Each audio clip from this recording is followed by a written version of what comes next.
السلام علیکم ورحمۃ اللہ وبرکاتہ۔ آج کی تعلیم قرآن و حدیث کی روشنی میں 4 محرم الحرام، اسلامی تاریخ، جنات کی پیدائش۔ قرآن و حدیث میں جنوں کا تذکرہ کثرت سے آیا ہے۔ انسانوں سے پہلے ہی ان کی پیدائش ہو چکی تھی۔ اللہ تعالیٰ نے ان کو آگ سے پیدا فرمایا۔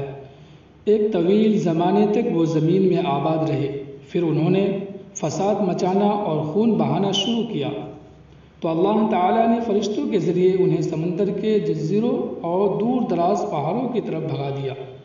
ابلیس بھی جنات میں سے تھا، لیکن کثرت عبادت کی وجہ سے فرشتوں کا سردار بنا دیا گیا تھا۔ لیکن جب اللہ تعالیٰ نے حضرت آدم علیہ السلام کے سامنے سجدہ کرنے کا حکم دیا تو اس نے تکبر کیا اور سجدہ کرنے سے انکار کر دیا۔ چنانچہ اللہ تعالیٰ نے دھتکار کر اس کو دنیا میں بھیج دیا اور اس سے تمام نعمتیں چھین لی۔ اس طرح تکبر نے اسے ہمیشہ کے لیے ذلیل و رسوا کر دیا۔ حضور صلی اللہ علیہ وسلم اس دنیا میں انسان و جنات دونوں کی ہدایت اور رہنمائی کے لیے بھیجے گئے تھے۔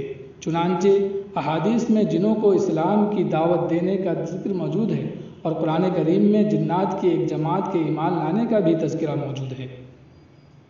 حضور صلی اللہ علیہ وسلم کا معجزہ، آپ صلی اللہ علیہ وسلم کا سینہ چاک کیا جانا۔ حضرت انس رضی اللہ عنہ فرماتے ہیں کہ بچپن میں رسول اللہ صلی اللہ علیہ وسلم بچوں کے ساتھ کھیل رہے تھے۔ اتنے میں حضرت جبرائیل علیہ السلام آئے اور آپ صلی اللہ علیہ وسلم کو پکڑ کر زمین پر لٹا دیا۔ پھر آپ صلی اللہ علیہ وسلم کے سینے کو چاک کر کے دل نکالا اور پھر دل میں سے خون کا ایک لوتھڑا نکالا اور فرمایا یہ شیطان کا حصہ ہے۔ پھر دل کو سونے کی تشتری میں رکھ کر زمزم کے پانی سے دھویا اور پھر دل کو بند کر کے اس کی جگہ واپس رکھ دیا۔ حضرت انس رضی اللہ عنہ فرماتے ہیں کہ میں آپ صلی اللہ علیہ وسلم کے سینے پر ان ٹانکوں کا اثر بھی دیکھتا تھا۔ ایک فرض کے بارے میں نماز چھوڑنے پر وعید۔ رسول اللہ صلی اللہ علیہ وسلم نے فرمایا نماز کا چھوڑنا آدمی کو کفر سے ملا دیتا ہے۔ ایک دوسری حدیث میں آپ صلی اللہ علیہ وسلم نے فرمایا ایمان اور کفر کے درمیان نماز چھوڑنے کا فرق ہے۔ ایک سنت کے بارے میں ہدایت کے لیے دعا۔ اللہ تعالیٰ سے ہدایت طلب کرنے کے لیے ان الفاظ میں دعا کرنی چاہیے: اہدنا الصراط المستقیم۔ ترجمہ: اے اللہ ہمیں سیدھے راستہ کی ہدایت فرما۔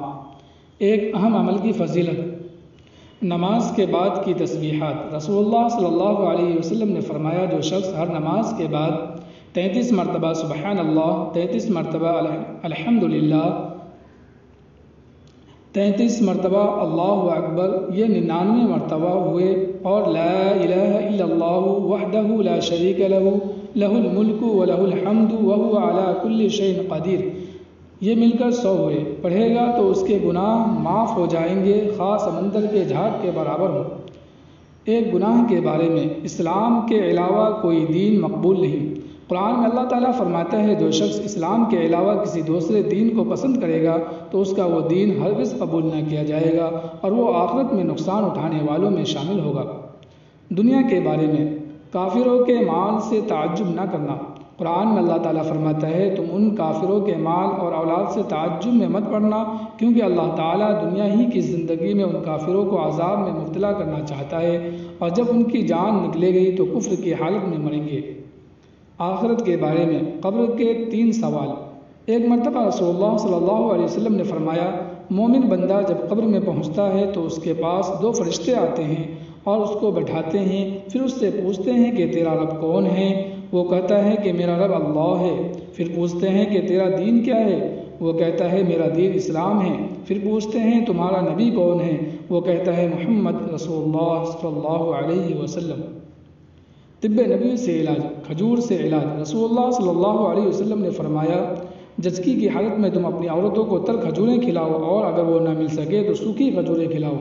فائدہ، بچہ کی پیدائش کے بعد کھجور کھانے سے عورت کے جسم کا فاسد خون نکل جاتا ہے اور بدن کی کمزوری ختم ہو جاتی ہے۔